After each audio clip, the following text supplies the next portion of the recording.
آج کل قطر میں فیفا فٹ بال کا، فیفا اس کو نام دیا گیا، یہ ایک بہت بڑا ورلڈ کپ، فٹ بال ورلڈ کپ منعقد ہو رہا ہے۔ قطر ایک اسلامی ملک ہے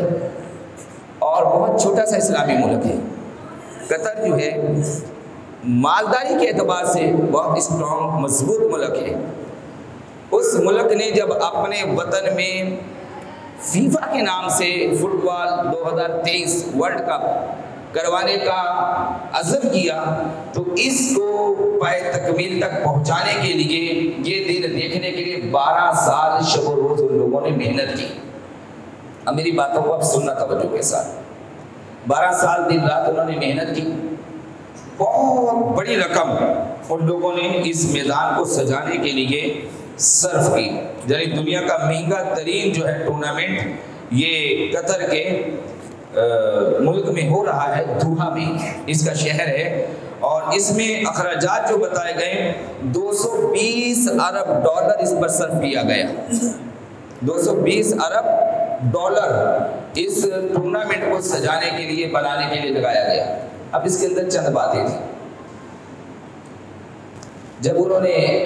اس کی تیاری کی، ٹورنامنٹ شروع ہو رہا ہے، قرآن کا جو بہت حسین جمیل قاری ہے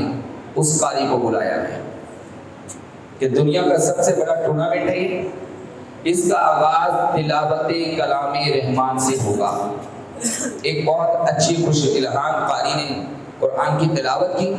اور اس سے اس ٹورنامنٹ کا آغاز ہوا۔ نمبر 1۔ نمبر 2، دوحہ قطر کے مسلمانوں نے پورے عالم اسلام کو ایک پیغام دیا، ایک میسج دیا، وہ مسلمان ہو یا غیر مسلم ہو، دونوں کو، یعنی پورے عالم کو انہوں نے ایک میسج دیا کہ جتنے راستے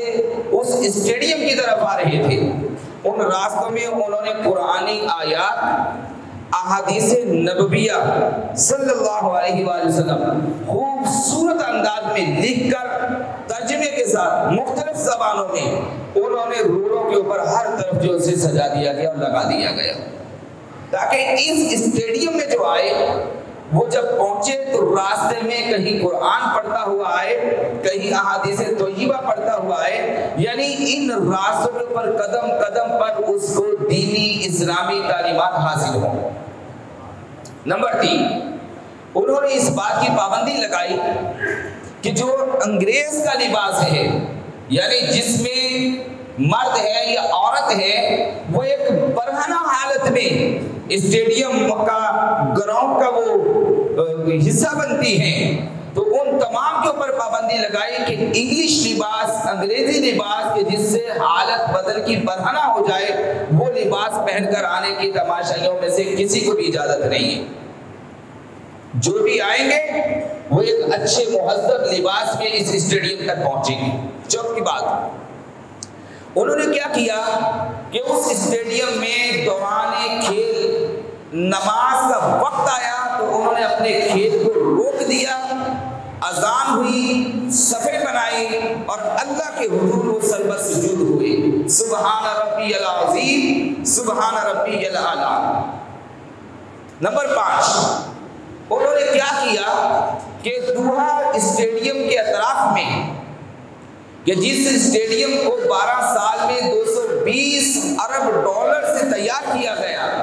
اس کے اطراف میں جتنی بھی مساجد تھی ان تمام مساجد میں انتہائی خوش الہام قاری قرآن مؤذنین کا اہتمام کیا کہ آپ آئیں اور اس اسٹیڈیم کے اطراف میں جتنی بھی مسجدیں ہیں وہ دل و جان سے اس کو مسجد میں ڈوب ڈوب کر پرسوس انداز میں اللہ تبارک و تعالی کے حکم کی تابعداری کرتے ہوئے، رسول اللہ صلی اللہ علیہ وآلہ وسلم کے سنت کی اتباع کرتے ہوئے وہ اذان پڑھے اور ندا دے، حی علی الصلاۃ، حی علی الفلاح۔ یہ اندازہ بنایا گیا۔ یہ ایک چھوٹا، اب یہ اسٹیڈیم سجانے میں، یہ ٹورنامنٹ کروانے میں، اگرچہ اس کے اندر کچھ چیزیں، کچھ باتیں ایسی ہوں گی، ہمارا یہاں محل اس پر کلام کرنا نہیں ہے، ہم پھر بھی یہ بتانا چاہتے ہیں کہ ایک میسج پوری دنیا کو دیا اور پھر ان کے اوپر ایک مطلب کہ بڑے سطح سے جو ہے پریشر آیا ان کے اوپر، عالمی پریشر آیا کہ یہ آپ کیا کرنے جا رہے ہیں، یہ آپ کیا کرنے جا رہے ہیں، اذانوں کا اہتمام کرو گے، مؤذنین کا اہتمام کرو گے، قرآن کی تلاوت کا اہتمام کرو گے، راستوں میں قرآنی آیات کو آویزہ کرو گے، احادیث طیبہ کو آویزہ کرو گے، اور پھر گراؤنڈ میں نماز با جماعت کا اہتمام کرو گے، اور آپ انگریز کے فیشن کو اپنے قدموں کے نیچے رود کر آپ ہماری ثقافت کا جنازہ نکالو گے۔ یہ ساری چیزوں کو دیکھتے ہوئے انہوں نے پابندیاں لگانے کی کوشش کی، مگر یہ اعزاز کی بات ہے کہ اس چھوٹے سے ملک نے، قطر نے،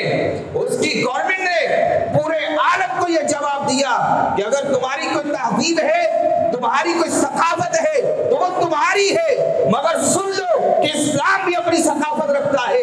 اسلام بھی اپنی تہذیب رکھتا ہے۔ ہم گراؤنڈ کے اندر کھیل تو کھیل رہے ہیں، مگر اس کھیل کی راہ میں ہم اپنی ثقافت کا جنازہ نہیں نکال سکتے، ہم اپنی تہذیب کا جنازہ نہیں نکال سکتے۔ اب آ جائیے جناب والا پاکستان میں۔